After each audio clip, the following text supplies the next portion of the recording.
जय श्री हरि मित्रों, जय श्री कृष्णा। कल की अवतार होने वाला है या कि हो चुका है, जानिए रहस्य।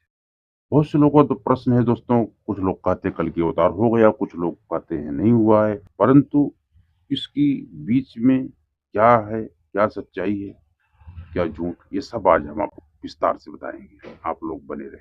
पुराणों में कल की अवतार के कलयुग के अंतिम चरण में आने की भविष्यवाणी की गई है। अभी कलयुग का प्रथम चरण ही चल रहा है, लेकिन अभी से ही कल की अवतार के नाम पर पूजा पाठ के कर्मकांड शुरू हो चुके हैं। कुछ संगठनों का दावा है कि कल की अवतार के प्रकट होने का समय नजदीक आ गया है, और कुछ का दावा है कि कल की अवतार हो चुका है। कल की अवतार को लेकर हिंदुओं में यह भ्रम और मतभेद क्यों है? क्या शंकराचार्य इसे स्पष्ट करने की जिम्मेदारी नहीं रखते हैं? वर्तमान में भगवान कल्कि के नाम पर उत्तर प्रदेश में संभल ग्राम में एक मंदिर बना है। उसके नाम पर दिल्ली आदि क्षेत्रों में ऑडियो, वीडियो, सीडी, पुस्तक आदि साहित्य सामग्री का विकास कर प्रचार प्रसार किया जा रहा है।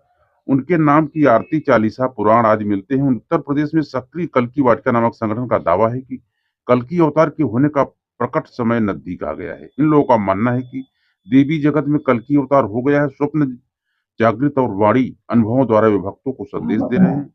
उनकी महाशक्तियों भक्तों की रक्षा के लिए इस जगत में चारों ओर फैल चुकी हैं। अब बस उसका केवल प्राकट्य शेष है। इसका तार्किक आधार यह है कि अवतार किसी समय सीमा में बंधा नहीं होता। उसके प्राकट्य के अपने मापदंड। हिंदू धर्म के पतन का एक मुख्य कारण यह है कि हर वह कार्य किया जा रहा है जिसका वेदों में उल्लेख नहीं मिलता है।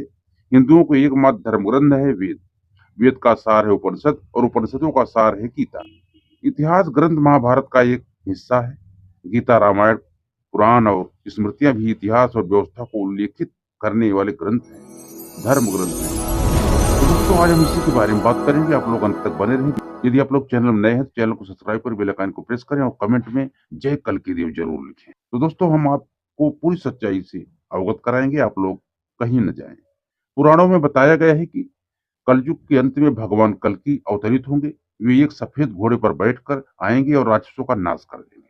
पौराणिक मान्यता के अनुसार कलयुग 4,3200 वर्ष का है, जिसका अभी प्रथम चरण ही चल रहा है। कलयुग का प्रारंभ 3102 ईसा पूर्व से हुआ था, जब 5 ग्रह मंगल, बुध, शुक्र, बृहस्पति और शनि मेष राशि पर 0 डिग्री पर हो गए थे। इसका मतलब 3102 प्लस 2017 बराबर 5119 वर्ष का कलयुग के बीत चुके, और 4,26,821 वर्ष अभी बाकी।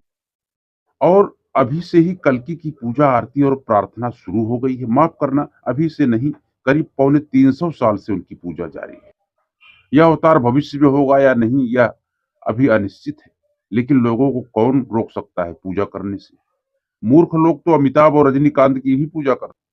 कल्कि पुराण के अनुसार कलयुग में भगवान विष्णु कर्ण के रूप में अवतरित होंगे। कल्कि अवतार कलयुग व सतयुग के संधि काल में होगा। यह अवतार 64 कलाओं से युक्त होगा। दोस्तों, पुराणों के अनुसार उत्तर प्रदेश के मुरादाबाद जिले के संभल नामक स्थान पर विष्णु नामक तपस्वी ब्राह्मण के घर में भगवान कल्कि पुत्र रूप में जन्म लेंगे।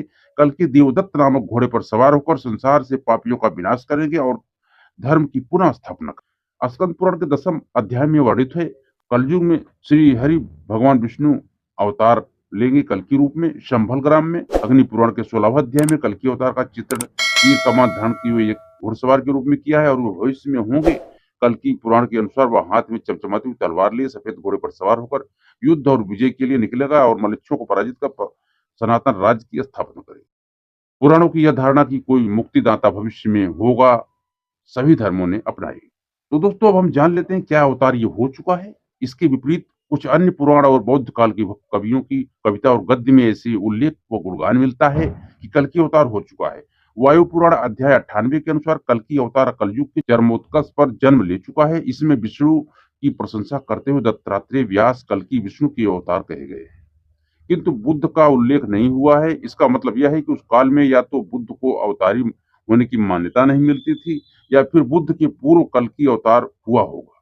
मत्स्य पुराण के द्वापर और कलयुग के वर्णन में कल्कि के होने का वर्णन मिलता है। बंगाली कवि जयदेव 1200 ईसा में चंडीदास के अनुसार भी कल्कि अवतार की घटना हो चुकी है, अतः कल्कि एक ऐतिहासिक व्यक्तित्व हो सकते हैं। जैन पुराणों में एक कल्कि नामक भारतीय सम्राट का वर्णन मिलता है। जैन विद्वान गुणभद्र 9वीं शताब्दी के उत्तरार्ध में लिखते हैं कि कल्कि राज का जन्म महावीर के निर्वाण के 1000 वर्ष बाद हुआ। जिनसेन उत्तर पुराण में लिखते हैं कि कल्कि राज ने 40 वर्ष राज किया और 70 वर्ष की आयु में उनकी मृत्यु हुई। कल्कि राज अभिजान्ते का पिता था, वह बहुत हिंसक था और क्रूर शासक था, जिसने दुनिया का दमन किया और गुणी ग्रंथों के जैन समुदाय पर अत्याचार किया। गुणभद्र के अनुसार उसने एक ही बार दोपहर भोजन करने वाले जैन निग्रंथों के भोजन पर टैक्स भी लगा दिया था, जिससे वे भूखे मरने लगे। तब निग्रंथों को कल की क्रूर यातनाओं से बचाने के लिए एक दैत्य का अवतरण हुआ, जिसने वज्र बिजली के प्रहार से उसे मार दिया और अनगिनत युगों तक असहनीय दर्द और यातनाएं झेलने के लिए रत्न प्रभा नामक नर्क में भेज दिया। इतिहासकार केवी पाठक ने सम्राट मिहिर कुल हुड़ की पहचान कल्कि के रूप में की गई। वे कहते हैं कि मिहिर कुल का दूसरा नाम कल्किराज था। जैन ग्रंथों ने कल्किराज के उत्तराधिकारी का नाम अभिजानताय बताया है। मिहिर कुल हुड़ के उत्तराधिकारी का नाम भी अभिजान्त था। कुछ विद्वानों के अनुसार मिहिर कुल को कल्कि मानना इसीलिए ठीक नहीं होगा क्योंकि हुड़ तो विदेशी आक्रांता थी।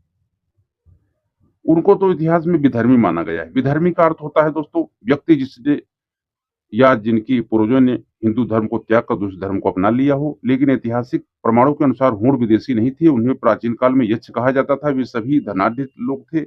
भारत के प्रथम शक्तिशाली हूण सम्राट तोरमाल के शासनकाल के पहले ही वर्ष का लेख मध्य भारत के एरड़ नामक स्थान से वाराह मूर्ति से मिला है। हूणों के देवता वाराह थे। कालांतर में हूणों से संबंधित माने जाने वाले गुर्जरों ने प्रतिहार वर्ष में मिहिर भोज के नेतृत्व में उत्तर भारत में अंतिम हिंदू साम्राज्य का निर्माण किया और हिंदू संस्कृति के संरक्षण में हूणों जैसे प्रभावी भूमिका निभाई।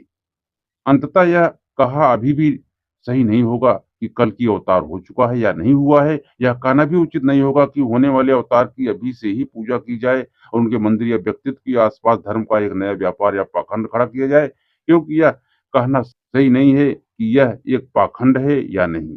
जो लोग वेद को पढ़ते हैं और समझते हैं वे ही उचित समझते हैं। तो दोस्तों, आप लोगों को हमारा वीडियो कैसा लगा? यदि आपको वीडियो हमारा अच्छा लगा हो तो एक लाइक कर देना। चैनल नए हैं, चैनल को सब्सक्राइब कर बेल आइकन को प्रेस कर दें। मुझे आशा है कि आप लोगों को समझ में आ गया होगा कि उनका जन्म हुआ है कि नहीं हुआ है। ये हमने आपको विस्तार से बताने का प्रयास किया। तो मिलते हैं दोस्तों अगले वीडियो में। तब तक आप लोग खुश रहें, मस्त रहें। जय श्री कृष्ण मित्रों।